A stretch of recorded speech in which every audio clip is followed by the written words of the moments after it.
فلا مضل له ومن يضلل فلن تجد له وليا مرشدا أشهد أن لا إله إلا الله وأشهد أن محمدا عبده ورسوله لا نبي بعده اللهم صل وسلم على نبينا محمد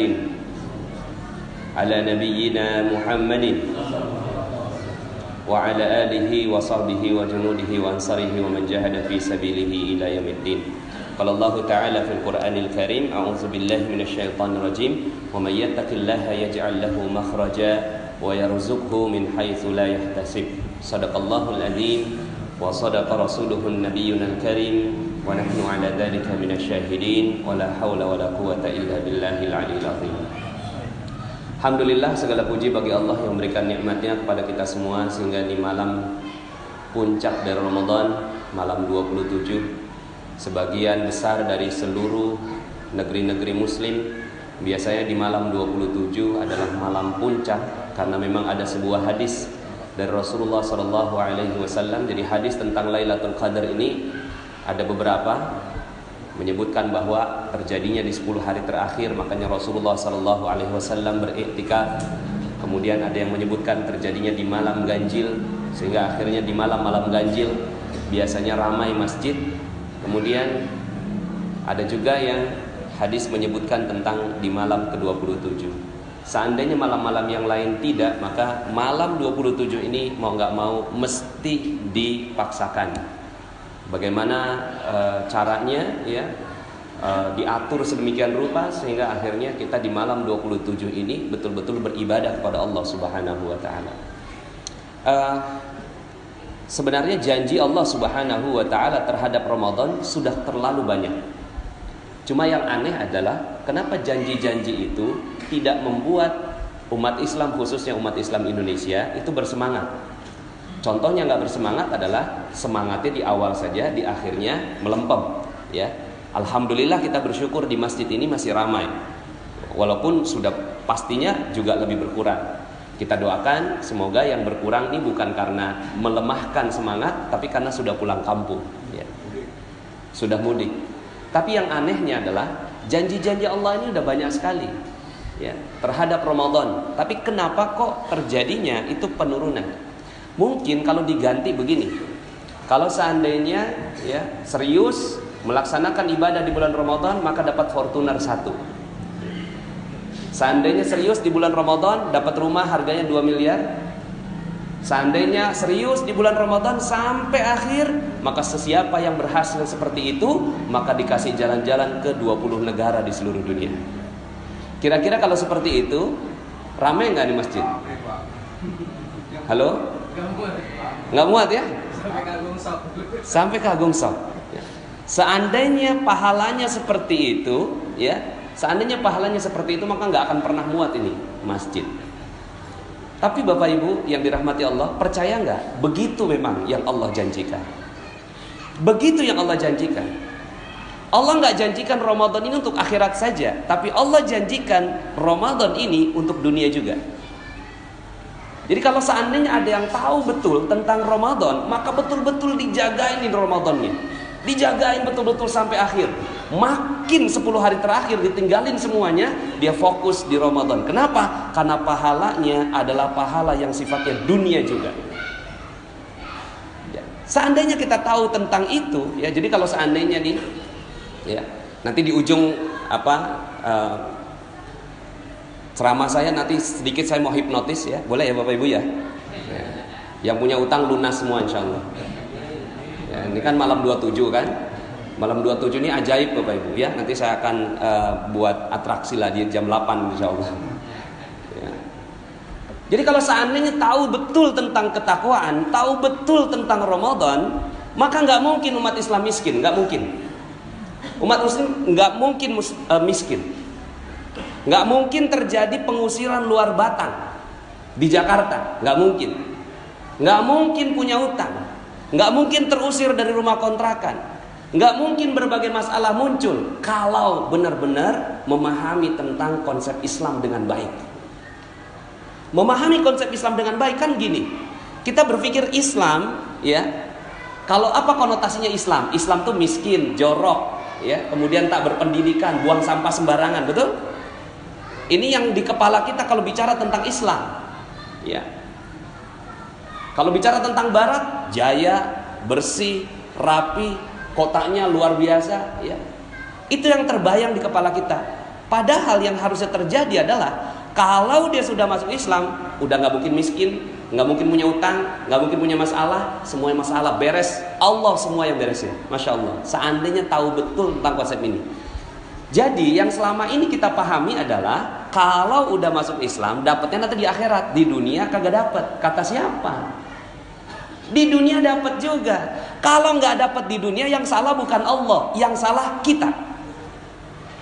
Kalau di dunia ini masih miskin, di dunia masih punya utang, berarti ya yang salah bukan Allah, yang salah kita. Karena sifatnya rezeki datangnya seperti air banjir, Bapak Ibu. Air banjir itu air bah, dia datang dari atas, kita ada di bawah. Kalau air dia dari atas banjir, kemudian kita ada di bawah, ada nggak yang nggak kena air? Nggak mungkin nggak ada ya. Semua kena ya. Kenapa? Karena banjir. Rezeki Allah nih banjirnya kayak gitu. Rezeki Allah datang banjirnya itu seperti banjir dari atas, kita di bawah, bukan lagi dapat rezeki, kelelep sama rezeki, tenggelam sama rezeki. Kalau tahu konsepnya. Tapi kenapa kok kita dapatnya cuma UMR? UMR ini tetesan rezeki namanya. Jadi ada yang netes dikit, itu tetesan rezeki namanya UMR. Kenapa kok ada orang yang dapat rezeki, ada orang yang nggak dapat rezeki, padahal turunnya begitu sama? Ada satu yang membuat dia tidak mendapatkan rezeki. Apa itu? Orang yang nggak dapat rezeki adalah orang yang pasang perisai. Dia pasang benteng, pasang perisai kenceng-kenceng, dan dia cinta betul sama tuh perisai. Dia bilang, ini perisai saya, ini perisai saya. Rezeki datang dari atas, banjir datang dari atas, dia tolak dengan perisainya, sampai akhirnya dia nggak dapat rezeki. Kalaupun dapat rezeki, tuh netes rezekinya. Itulah UMR. Jadi sebenarnya kalau bicara tentang konsep rezeki, rezeki itu datangnya banjir. Yang nggak dapat adalah orang yang cinta betul sama perisainya. Apa perisainya? Perisainya adalah dosa. Udah nggak ada yang lain. Dosa. Cinta betul sama perisainya, cinta betul sama dosanya, dan dia menganggap bahwa hidupnya adalah hidup harus dengan dosa. Kalau nggak pakai dosa nggak rame katanya. Kalau nggak pakai dosa nggak seru katanya. Makanya akhirnya orang siap untuk nonton bola. Katanya sekarang lagi musim bola sekarang, betul? Benar ya? Suka betul nonton bola. Berapa jam tuh bola? 1,5 jam. Dengerin ceramah 20 menit, itu pantatnya panas, Bapak Ibu. Tapi kalau nonton bola 1,5 jam, kenapa? Karena dia cinta betul sama yang namanya bola, dan bola itulah perisainya. Tapi perisainya ini yang dia cintai. Nah, ini kebalik konsepnya. Kalau dia tahu betul, maka rame ini masjid. Seandainya dia tahu bahwa yang harus dilakukan bukan cari rezeki, bukan cari rezeki. Ngapain cari rezeki? Yang perlu dilakukan adalah itu lepas perisainya, maka rezeki langsung datang. Yang tadi saya bacakan di dalam rakaat yang kedua, itu dakwahnya Nabi Nuh alaihi salam. Dakwahnya Nabi Nuh, beliau mengatakan, faqultu astaghfiru rabbakum innahu kana ghaffara. Minta ampun sama Allah, maka Allah akan melepas perisai kamu. Begitu. Allah buka nih perisainya. Lepas perisainya. Kok cinta betul sama perisai? Kok cinta betul sama dosa? Mata ngelihat yang maksiat, itu kalau nggak dilihat rugi. Dengerin lagu-lagu, kalau nggak didengerin nggak asik. Ini cinta betul kita dengan perisai kita. Terus kemudian nyakitin orang, bikin orang tersinggung, kayaknya kok seru. Gosip, kalau nggak digosok, ya nggak makin sip. Kalau nggak ngomongin orang, kayaknya nggak seru. Padahal itu, masya Allah, itu perisainya. Ya. nggak durhaka sama orang tua, kayaknya nggak seru gitu. Lah kita cinta betul nih sama perisai, sampai akhirnya kata Allah, faqultu astaghfiru rabbakum innahu kana ghaffara. Lepas itu, lepas perisainya. Udah itu doang, lepas perisainya. Setelah lepas, apa kata Allah? Yursilis samaa alaikum midrara, maka Allah akan turunkan hujan yang lebat dari atas langit. Tuh. Kalau hujan masih tanda petik nih. Hujan bisa banjir, ya kan? Ini konotasinya masih macam-macam. Wah, ini maksudnya hujan mungkin keberkahan dan seterusnya. Enggak. Ayat berikutnya Allah, oke, kalau kalian nggak paham tentang hujan, kalau kalian nggak paham tentang rezeki itu namanya hujan, maka Allah tambahkan kalimat yang lebih jelas, wa yumditkum bi amwal. Dan Allah tambahkan amwal. Allah nggak bilang tambahkan keberkahan. Allah nggak bilang tambahkan pahala. Allah nggak bilang tambahkan rezeki. Enggak, langsung Allah katakan wa yumditkum bi amwal, dan Allah akan tambahkan harta dalam bentuk jamak. Amwal, bukan mal, al amwal. Jadi ini janji Allah Subhanahu wa ta'ala bagi mereka-mereka yang betul-betul melepas perisainya, maka rezekinya akan berlimpah ruah datang pada dirinya. Masya Allah, ya. Maka yang perlu kita sibukkan itu bukan cari rezeki. Ngapain cari rezeki? Oh, rezeki udah ada. Yang kita perlu lakukan adalah bongkar itu perisainya. Allah tambahkan lagi, wa yumditkum bi amwalin wa banin. Allah tambahkan anak-anak. Anak-anak di sini bukan hanya anak biologis, tapi anak-anak perusahaan, cabang-cabang bisnis. Itu Allah tambahkan. Wa yumditkum bi amwalin wa banin wa yaj'al lakum jannat. Dan Allah kasih kepada kalian kebun-kebun gratis semuanya. Dari selain bisnis Anda, selain penghasilan utama, ada jannat, ada kebun-kebun yang lain. Wa yaj'al lakum anhara, dan kamu bukan yang nyiramin itu kebun-kebunnya. Kebun-kebunnya udah ada sungainya masing-masing sendirian. Masya Allah. Ini janji Allah.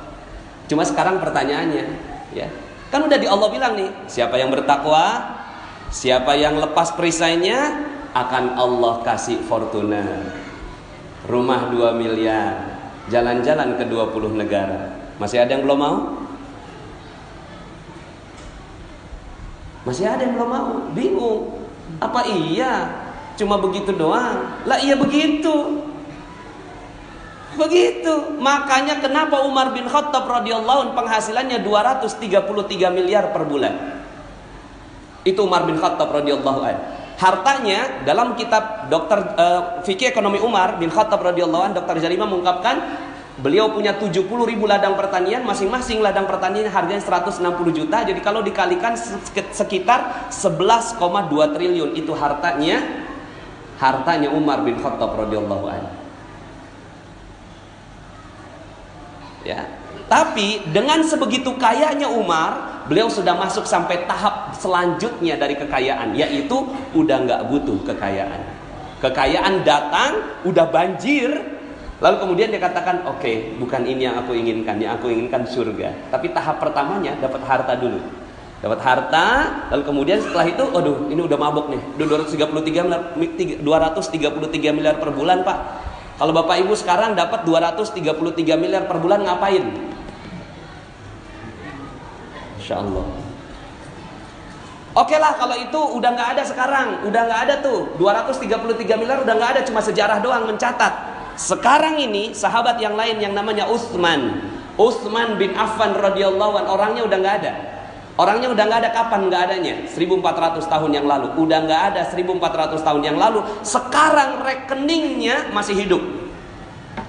Rekeningnya Utsman bin Affan masih ada di salah satu bank di Saudi Arabia, dan uangnya berlimpah. Itu uangnya nggak habis-habis untuk memberikan kepada jamaah-jamaah haji yang mereka tidak punya modal, tidak punya keuangan. Itu diambil dari uangnya Utsman bin Affan radhiyallahu anhu. Namanya Utsman bin Affan.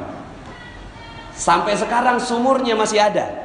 Dan sampai sekarang ini Utsman bin Affan akan membangun sebuah hotel di Madinah. Mana orangnya? Udah meninggal. Tapi Utsman bin Affan yang membangunkan. Masya Allah, 1400 tahun yang lalu. Kita orangnya masih hidup, rekeningnya udah nol. Kitanya masih ada, rekeningnya udah habis. Ya, makanya kan kalau ada lelucon ya, gurauan, itu semua orang pada minta maaf. Sampai ATM aja minta maaf. Maaf, pulsa Anda habis. Nah, Bapak Ibu yang dirahmati Allah Subhanahu wa taala, terus gimana konsepnya? Enggak kerja. Ya, bukan begitu. Kerja artinya seperti cicak-cicak di dinding. Ini lagu bagus sekali konsep ini. Cicak-cicak di dinding diam-diam merayap, diam-diam aja. Cari rezeki itu diam-diam, ya. Diam-diam merayap. Baru kemudian kata Allah apa? Ya, kata si yang pembuat lagu ini, datang seekor nyamuk tuh. Yang datengin siapa? Allah. Datang seekor nyamuk. Kalau udah datang seekor nyamuk tuh, nyamuknya nggak hap gitu. Nah, ini namanya nyamuk nggak cerdas. Udah dikasih rezeki sama Allah nggak ditangkap. Makanya lagunya hap gitu. Lalu ditangkap. Pernah nggak ngelihat ada cicak jatuh? Sering ya. Lah itu dia lagi mau nyari nyamuk. Lagi nyari nyamuk, nyamuknya datang, hap, pas hap itu mulutnya, lidahnya udah nyejulur, kagak ketangkep, jatuh. Tapi apa yang terjadi sama si cicak? Naik lagi, diam-diam merayap. Datang seekor nyamuk, hap, begitu. Yang dilakukan oleh umat Islam begitu aja. Sholat, tepat waktu, pas azan, tinggalin semuanya, masuk dalam masjid, zikir, ya. Sholatnya bersama dengan imam di takbiratul ihram yang pertama, lalu kemudian keluar aja, celingak-celinguk, silaturahim, dapat rezeki. Ya begitu udah konsepnya. Sekarang kita diajarkan untuk konsep yang tidak benar, sehingga akhirnya yang terjadi adalah masjid kita kosong, padahal masjid sepatutnya penuh sekali. Makanya Ramadan, janjinya Allah nggak begitu. Janjinya Allah kan umat Islam udah pada cerdas semua. Wa may yattaqillaha yaj'al lahu makhraja wa yarzuqhu min haitsu la yahtasib. Barang siapa orang-orang yang bertakwa, maka Allah buka semua masalahnya. Allah buka semua masalahnya dan akan diberikan rezeki dari arah yang tidak disangka-sangka. Ini kan harusnya cerdas memahami ini. Makanya Allah janjinya Ramadan, man shoma ramadhana imanan wa ihtisaban ghufira lahu ma taqaddama min dzambi. Barang siapa yang berpuasa dengan penuh iman, dengan penuh penghisapan, dengan penuh perhitungan, maka Allah akan buka perisainya. Tuh, janji Allah nggak ada yang lain tuh. Allah janjinya dibuka perisainya. Ketika dibuka perisainya, kira-kira rezekinya bagaimana? Masya Allah. Salah satu perisai, ini yang mau saya bongkar nih. Perisainya banyak sekali. Dan ini yang kita akhirnya perlu tahu dan perlu memahami ilmu perisai namanya. Ya, ilmu perisai. Nah itu saya alhamdulillah bukunya udah insya Allah sebentar lagi jadi. Di bulan Agustus insya Allah terbit. Itu saya buka tuh semua perisai-perisai yang membuat akhirnya kita terhalang dari rezeki. Jadi ternyata yang kita perlu lakukan hanya ini aja. Yang kita perlu lakukan hanya bagaimana kita membongkar perisainya. Salah satu yang saya bongkar adalah utang. Nih, setelah ini saya mau hipnotis Bapak Ibu semua sehingga akhirnya hutangnya lunas. Ya. Kemarin kan Pak Sawal nanya, lagi ngapain Pak Nas? Ini lagi bikin buku. Ini kalau orang baca buku saya langsung lunas utangnya. Kok kata Pak Sawal, kok seru juga tuh. Tapi apa iya bisa? Nah, ya udah deh. Supaya nggak nunggu bukunya, saya praktekkan di sini. Bismillah, ini duduknya agak-agak ini ada mau yang lunas utangnya? Yang mau lunas utangnya duduknya agak benar dulu dikit ya. Gini Bapak Ibu, ini saya kasih tahu konsepnya. Namanya konsep law of projection. Apa itu law of projection? Law of projection berkata bahwa ada laptop, ada proyektor, betul? Kemudian ada layar. Di sini alhamdulillah udah punya layar. Ada proyektor, ada layar, ada laptop. Sekarang pertanyaannya, ini gampang sekali akhirnya menjelaskan seperti ini karena kita sudah mengerti tentang teknologi. Apa yang ada di laptop dengan apa yang ada di layar itu sama atau beda? Sama, pasti sama. Kalau saya pencet spasi, langsung dia berubah. Di laptop berubah, di layar berubah. Betul? Ini namanya law of projection. Apa yang terjadi sebenarnya? Yang terjadi adalah si proyektor ini memancarkan cahaya yang tidak berhenti, terus gitu. Teng teng teng teng teng teng sampai akhirnya si laptop itu di layar sama persis. Nah Bapak Ibu, nasib kita itu seperti layar. Nasib kita seperti layar. Dan proyektornya Allah kasih di setiap kita, namanya otak. Otak kita adalah proyektor dan dia ini memancarkan energi teng teng teng teng setiap saat. Jadi dia memancarkan energi berapa kali? Sehari 60.000 kali. Itu namanya kalau dalam hitungan frekuensi 60 Hz. Dia 60.000 kali memancarkan energi. Teng teng, suka nggak suka, mau nggak mau, sadar nggak sadar, itu langsung. Nih Bapak Ibu sekarang yang sekarang sedang berada ini lagi memancarkan energinya. Pikirannya semua lagi terpancar, ya. Nah, apa yang ada? Laptopnya apa laptopnya? Laptopnya adalah pikiran, nggak kelihatan. Pikiran. Pikiran itu di dalamnya otak. Otak inilah mesinnya. Layarnya nasib kita. Nah, selama ini kita memproyeksikan utang. Utang. Kira-kira jadinya apa di layar? Halo? Utang. Udah cerdas nih. Jadi di layar yang terlihat apa kira-kira? Utang. Sampai kapanpun orang yang berpikir begini, sampai mati, sampai meninggal, dia nggak akan pernah lunas utangnya. Percaya sama saya. Kenapa? Karena pikirannya itu diliputi hutang. Hutang. Aduh, nih motor belum bayar, mobil belum lunas, rumah masih KPR. Akhirnya sampai kapanpun, udah pun lunas, akhirnya mau utang lagi. Aduh, ini udah selesai nih, beres nih satu nih. Kita sekarang utang lagi. Terus utang sampai meninggal dunia dia akan terus memiliki utang. Nah, karena konsepnya law of projection gampang. Dalam waktu sedetik saya bisa katakan bahwa utang Bapak Ibu lunas. Gimana caranya? Waktu itu ada yang datang begini, Ustadz, hidup saya hancur. Nah, hidup saya hancur itu energi. Saya bilang, wow, keren. Kok keren sih Ustadz? Iyalah keren. Dia proyeksinya apa? Hancur. Saya apa? Keren. Iya Ustadz, hidup saya itu hancur karena banyak utang. Wow, dahsyat. Kok dahsyat sih Ustadz? Dia utang, saya dahsyat. Coba cerita, berapa utangnya?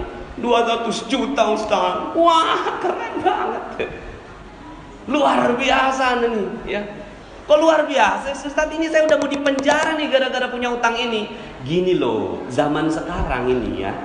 Zaman sekarang ini dipinjemin 1 juta aja nggak gampang loh. Kamu itu dipinjeminnya sampai 200 juta loh. Berarti kamu tuh orang yang amanah ya. Sampai orang mau percaya sama kamu. Iya juga ya. Iya dong, kamu udah nggak punya utang sebenarnya. Yang kamu punya itu amanah. Selama ini kepalanya dia utang. Kapan kebayar kira-kira? Nggak akan pernah kebayar. Ganti, switch, pencet spasi. Pas pencet spasi yang muncul amanah. Maka kalau seandainya dia utang, maka layar utang. Kalau amanah langsung keganti di layar, datang amanah bertubi-tubi padanya. Amanah langsung datang. Sekarang 200 juta itu modal kerja. Setelah itu gitu ya, datang amanah lain berupa customer yang loyal, karyawan yang setia, supplier yang baik hati. Itu amanah yang didatangkan pada dirinya. Jadi saya tanya sama dia, masih punya utang nggak? Nggak punya Ustaz. Yang dipunya apa? Amanah. Wah, subhanallah. Hiduplah dengan begitu, insya Allah nanti amanahnya akan bertambah-tambah. Sekarang saya mau tanya di ruangan ini, nggak tahu kalau di bawah pada ngerti nggak? Saya mau tanya, masih ada yang punya utang? Halo? Hah? Masih? Oh, belum paham berarti. Sekarang saya mau tanya sekali lagi, masih ada yang punya utang di sini? Hah? Sekali lagi saya mau tanya. Yang jawab banyak berarti ngantuk. Saya mau tanya sekali lagi. Ada yang masih punya utang di sini? Udah nggak ada? Yang punya apa? Amanah. Udah nikmati aja hidup. Karena Allah Subhanahu wa taala akan berikan amanah. Maka itu amanah. Dulu Allah kasihin itu, kita lagi butuh banget. Pas kita datang ke orang bawa proposal, ternyata subhanallah dia percaya sama kita. Oke, saya kasih 200 juta. Itu amanah, itu rezeki sebenarnya. Tapi kita selama ini ngomongnya apa? Utang. Kok ya rezeki dibilang utang? Ini dosa namanya. Dosa satu. Ini perisai kita. Karena kita menganggap utang sebagai azab buat kita. Padahal itu adalah rezeki yang harus kita jaga amanahnya baik-baik. Sama seperti ibu-ibu. Mohon maaf ya, ibu-ibu lagi ngejemur nih. Pas ngejemur hujan datang. Pas hujan turun ngomongnya gimana? Ya hujan. Padahal hujan itu rezeki atau azab sebenarnya? Halo? Rezeki itu azab, hujan itu azab atau rezeki? Kok kenapa bilang ya hujan? Saat itu dia menolak rezeki. Maka ya, saya buka satu lagi deh, perisai kedua, supaya ini 5 menit boleh ya? Kalau saya punya di kantong saya ini ada permen. Di kantong saya ada permen, cuma permennya udah nggak ada bungkusnya. Saya kasih, ada yang mau makan? Di kantong saya udah ada permen, tapi udah nggak ada bungkusnya. Saya kasih, siapa yang mau? Nggak mau. Akhirnya ternyata di sebelah kiri saya ini masih ada permen yang alhamdulillah masih ada bungkusnya. Pas saya keluarkan, gitu ya, pas masih ada bungkusnya, masih rapi. Siapa yang mau? Ada yang mau? Pasti mau, betul. Nah, misalnya bapak mau nih. Pas udah mau dimakan, pas dimakan bungkusnya diapain? Anda nih maunya apa sebenarnya? Halo? Kan saya tadi kasih nggak ada bungkusnya. Udah benar-benar udah saya kasih nggak ada bungkus. Ini bagus banget nih, ini. Ya silakan, nggak mau. Pas saya kasih ada bungkus, ya bungkusnya dibuang. Saya tersinggung dong. Sebenarnya yang Anda mau apa sebenarnya? Hah? Yang dimau adalah itu permen yang bersih, betul? Bapak Ibu, Allah kasih rezeki dengan cara begitu. Allah kasih rezeki nggak mungkin langsung rezekinya, perlu ada bungkusnya. Bungkusnya kita nggak butuhkan. Bungkusnya itulah yang namanya musibah, ujian, cobaan, hal yang kita nggak butuh. Pas setelah itu apa yang kita lakukan? Yang kita lakukan kita buang. Tapi sebenarnya ada nggak sih tukang kurir Tiki JNE datangnya kagak pakai bungkus? Coba kalau seandainya datangnya, maaf Pak, ini nggak ada bungkusnya nih. Ya, kira-kira Anda mau terima nggak? Oh, komplain saya. Nanti gimana kalau seandainya ada apa-apa nih? Betul? Jadi kalau seandainya nih kurir nih datang bawa bungkusnya, Anda nggak tahu di dalamnya isinya apa. Anda tanda tangan nggak? Dia tanda tangan kan? Oke, saya tanda tangan, terima. Artinya kita terima tuh bungkusnya. Tapi ada nggak? Misalnya begini, aduh maaf nih saya nggak terima bungkusnya. Udah kebanyakan bungkus di rumah saya. Buka aja deh bungkusnya. Nanti isinya yang saya tanda tangan. Apa kata si tukang kurirnya? Aduh maaf Pak, saya nggak berani. Ya udah kalau nggak berani pergi aja. Itulah yang kita lakukan setiap hari. Ini rezeki datang berupa hujan. Pas lagi ngejemur, hujan turun. Ya hujan, itu bungkusnya. Tapi apa yang kita lakukan? Kita usir malaikat pembawa rezeki. Siapa namanya? Anak-anak nggak boleh jawab. Anak-anak nggak boleh jawab. Karena anak-anak nggak cari rezeki. Anak-anak nggak cari rezeki. Saya mau tanya bapak-bapak, Pak, namanya malaikat pembawa rezeki siapa? Tuh, mau dapat rezeki nggak kenal. Halo, halo. Ini perisai berikutnya. Ayo diurut, mungkar, nakir itu dikubur Pak. Ya. Ayo ada yang tahu? Israel itu pencabut nyawa. Israfil peniup sangkakala. Jibril itu malaikat pembawa wahyu. Ada siapa lagi ya? Alhamdulillah. Ini Pak, kalau kita kagak tahu mereknya, kita kagak dapat rezeki. Mereknya aja kita lupa. Namanya Mikail. Malaikat Mikail itu bawa rezeki tiap hari, rajin betul malaikat Mikail dari atas. turun ke bawah bawa rezeki, tapi bungkusnya duluan. Apa yang kita lakukan terhadap malaikat Mikail? Maaf, saya nggak butuh kamu, pergi malaikat Mikail. Oke ya, saya cuma kurir. Man yuridillahu bihi khairan yusib minhu.